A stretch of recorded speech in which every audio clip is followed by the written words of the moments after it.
Next thing you need is a haraka, because the entire purpose of adding this alif was to make it possible for the first letter to have a haraka.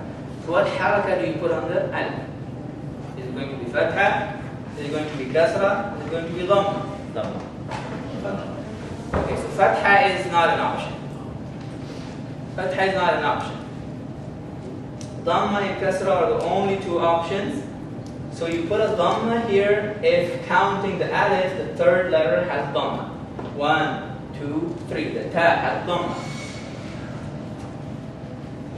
So put a dhamma on it. If you count it at 1, 2, 3 and the third letter doesn't have a dhamma, meaning it has either a fatha or a kasra, in that case you put a kasra on it. But in this example, what would you put on the alif here? 1, 2, 3. What does the third letter have? Dhamma. So what do you put on the alif? Dhamma. So you figured out what haraka to put. This is the second step. You figured out what haraka to put on the alif.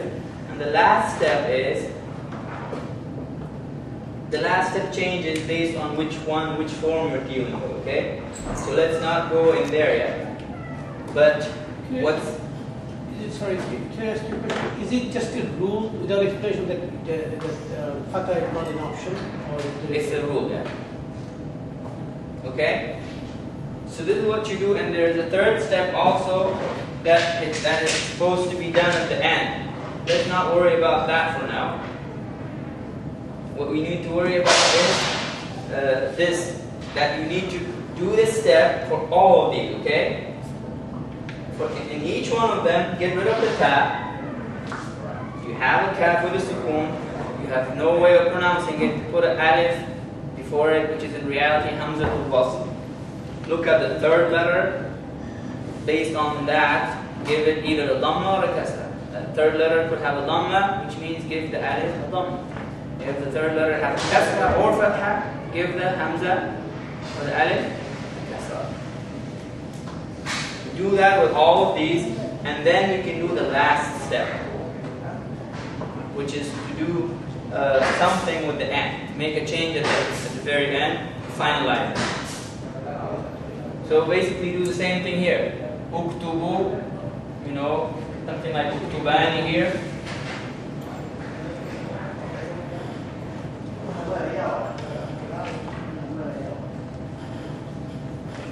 Uktubani.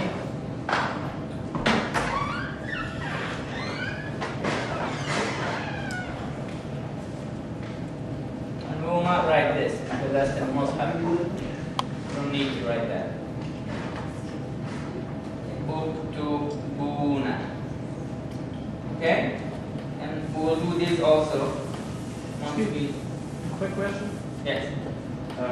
In order to decide what to put on the hamza, what haraka to put on the hamza, you have to consider the third letter. Counting the alif. Alif is the first, and then 2, and then 3. Ah, okay. So it's done after removing the ta. Yeah, remove the ta, put an alif, then count from alif. 1, 2, 3. That third letter, that determines what to put on that. Thank you. Alright, so this is what you do with taktubu, taktubani, taktubuna. And you do the same with the taktubina, taktubani, taktubna. With all of them, this is the exact same thing you need to do. And then, we're ready for the last step now. If it is the one which has no additional letters after the last original letter, like this one, right? The ba doesn't have any alif after it, anything else after it. So you just put a sukoon on it, a jazm. This kind of sukoon is called a jazm. Don't worry about the name. Put a sukoon on it, and you're done. Uktub, right? However, if it is dual, like taktubani and so on, just get rid of the noon. Don't do anything else. Get rid of the noon. Uktuba. You choose male, right.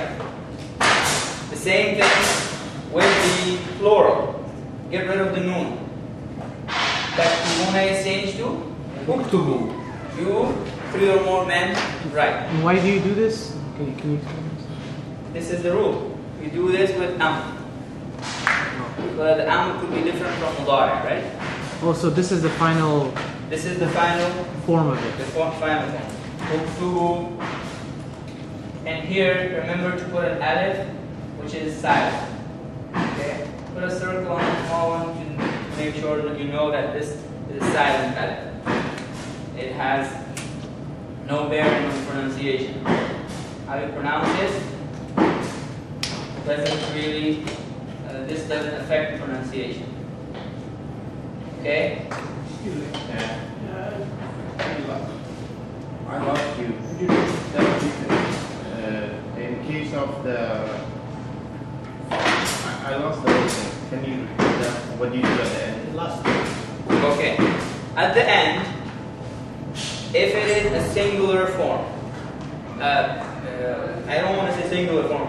If it is a form where the original letter is the last letter.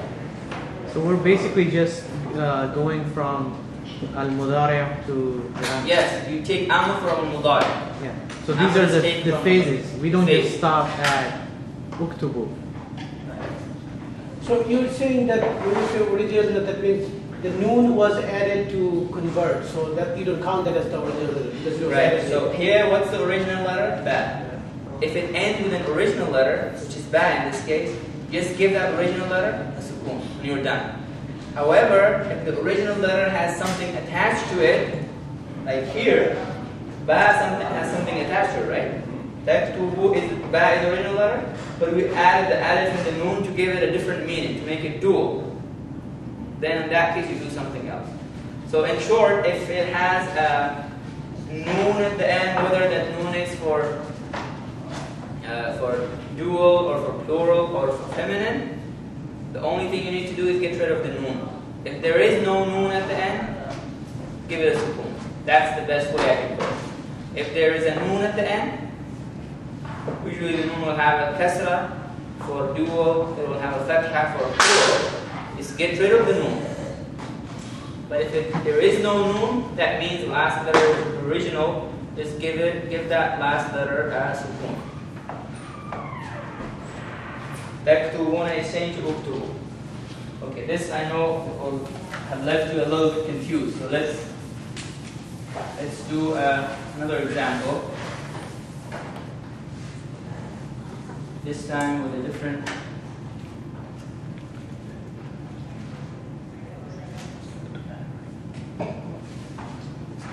تسمعوا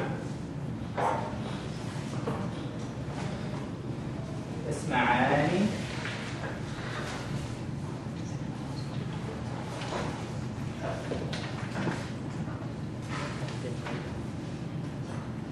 تسمعون